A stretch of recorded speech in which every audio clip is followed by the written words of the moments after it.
श्री जगदीश श्री नीरज उदवानी के घर गया था जो जयपुर के हैं और वहां पर हमले में शहीद हुए। उनके परिवार वाले एक ही सवाल कर रहे थे कि क्या हमारे अपने देश में हिंदू होना गुनाह है।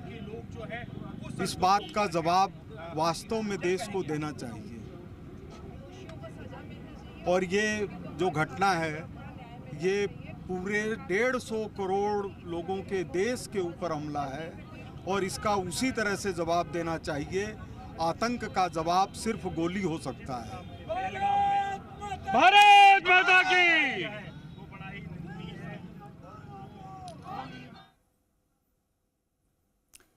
मेरी सहयोगी लगातार ग्राउंड पर बनी हुई है प्रीति, फिर से आपका रुख करूंगी। रौनक, आपका रुख करना चाहूंगी। हमले निहत्तों पर हमला हुआ, जो खूबसूरत वादियों का लुत्फ उठाने गए थे उन पर हमला हुआ है। इस हमले को लेकर रोष है, एक ही मांग इंसाफ मिले। और बीकानेर के लोगों ने क्या कुछ कहा है और क्या कुछ कह रहे हैं, जरा उनसे बातचीत करिए।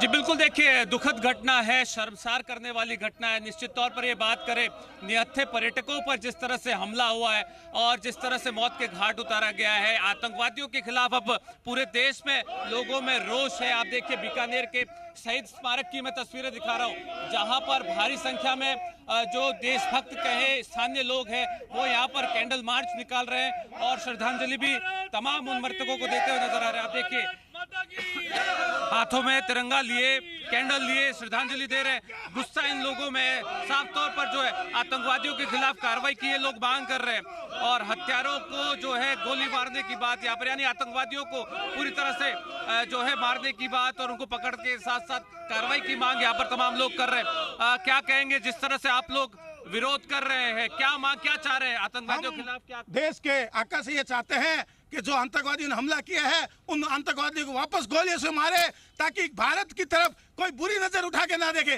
जो हमारे जो पर्यटक गए हैं, ये हमारे लिए बहुत खेद की बात है कि कुछ चुनिंदा आतंकवादी भारत में आए और उन्होंने हमारे भाइयों को गोलियां मारी। हमारा देश के प्रधानमंत्री जी से निवेदन है, हम आपके साथ खड़े हैं। आप उन आतंकवादियों को गोलियों से मारे और हम चाहते हैं आप उन्हीं को नहीं, उनके परिवार वालों को भी मारे। क्या कहेंगे, 150 करोड़ का देश है, आतंकवादी जिस तरह से आए, पर्यटकों पर हमला किया, क्या कहेंगे, किस तरह से? आज पूरा देश गमहीन है। पहलगाम में जो कल घटना हुई, जो 28 निर्दोष लोग हमारे भारत के, उनको आतंकवादियों द्वारा मार दिया गया, ये एक बहुत निंदनीय घटना है। आज पूरा देश इस मातम के लिए एकजुट होकर के और इस देश की एकता अखंडता के लिए आदरणीय प्रधानमंत्री जी के साथ खड़ा है। हम चाहते हैं कि उन आतंकवादियों को ईंट से ईंट और पत्थर से पत्थर का जवाब मिले, उनको वापस गोलियों से भूना जाए। पूरा देश इस बात की प्रतीक्षा कर रहा है। क्या कहेंगे? बिल्कुल, पूरा देश इसी बात की प्रतीक्षा कर रहा है। मैं आपका रुख करूंगी, रौनक आपका रुख करूंगी, वो भूपेंद्र का रुख करते हैं और जोधपुर लिए चलते हैं। भूपेंद्र, ये तस्वीरें जोधपुर में भी देखने को मिल रही है, इंसाफ की गुहार, वहां पर भी मांग एक ही हो रही है। आप लोगों से बातचीत करिए और उनकी आवाज सीधा सत्ता के नुमाइंदों तक पहुंचेगी। जी बिल्कुल, देखिए जोधपुर में भी जो है विश्व हिंदू परिषद और बजरंग दल के आह्वान पर यहाँ बड़ी संख्या में लोग जुटे थे। कुछ ही देर पहले जो है सड़क पर हनुमान चालीसा का पाठ हुआ है।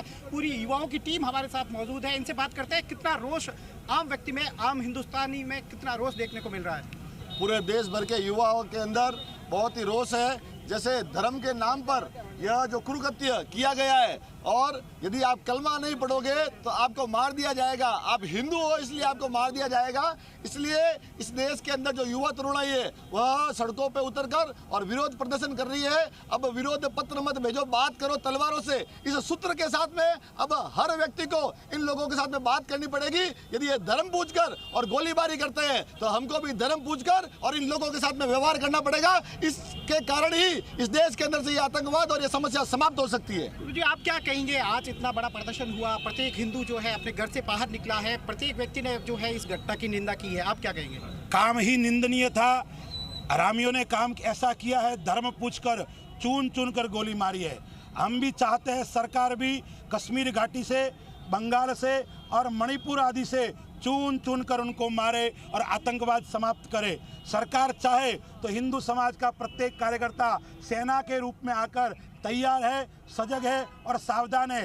लाठी उठानी पड़े तो हम लाठी भी उठाएंगे, तलवार शस्त्र उठाना पड़े तब उठाएंगे और इन विधर्मियों को, आतंकवादियों को हम चुन चुन कर मारेंगे। ये संकल्प प्रत्येक हिंदू भाई को लेना पड़ेगा।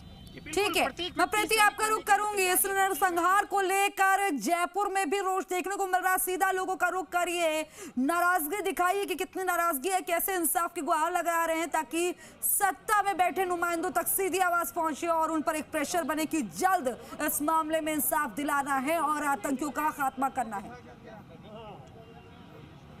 बिल्कुल खुशबू, ये जो रोष है वो केवल जयपुर ही नहीं पूरे देश भर से जो सामने आ रहा है। यहाँ पर जयपुर की फिलहाल मैं तस्वीर दिखाना चाहूंगी किस तरह से जो रोष है वो यहाँ के नागरिकों में देखा जा रहा है, क्योंकि ये घटना बहुत दहला देने वाली, बहुत डरा देने वाली घटना थी, जहाँ पर नाम पूछकर, धर्म पूछकर एक एक करके 28 लोगों को मार दिया गया। चीखती रही महिलाएं, चिल्लाते रहे पर्यटक, लेकिन एक ना सुनी गई। ये देखिए कैंडल मार्च निकाला गया है जयपुर में फिलहाल और यहाँ पर जो लोग हैं वो नारेबाजी कर रहे हैं। लोगों से बातचीत करिए, सरकार से मांग की जा रही है यहाँ पर। जी बिल्कुल, हम कोशिश करेंगे कि लोगों से बातचीत भी की जाए और सबसे पहले मैं महिलाओं से बात करती हूँ, क्योंकि महिलाएं चीखती